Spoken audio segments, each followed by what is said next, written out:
So kumalaye fasiano yani Yatimalaye bayana tumani Anoksaki ilaza webedi Ukwiza nave kanefa timeti Ula zaza laifuno Zaza butkay bomyana made Ilalaw kaneti Umena tineti Sengamba numeti Nanadala nawi Tinapushkyu no tungam sao Sara Fizamuntena Fizamuntena Fizamuntena Nanadala nawi Tinapushkyu no tungam sao So nitiranagan So venu michanga So venu michanga Saraku saranga Halo?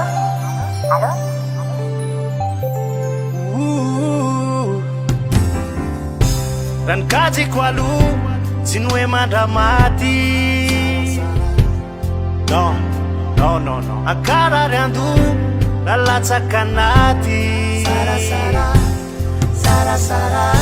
Sara mazakelyo Yati yange bandi Sauti ya noyan Fasadi misangi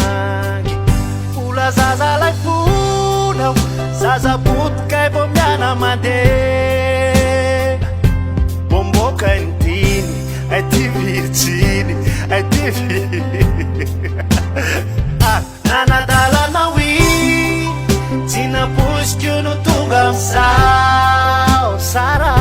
Fizamuntena Fizamuntena Fizamuntena Sara Nanadala nawi Tinapushkyu no tungam sao So nitiranagan So venu michanga So venu michanga Saraku saranga Makararadu metetranau Datoku dawu sa yazu Natal Foi tena faya Patung ditong ke kay tsikilalau Chupadre sela Kamana tena we ialam sao Nanadala nawi Tinapushkyu no tungam sao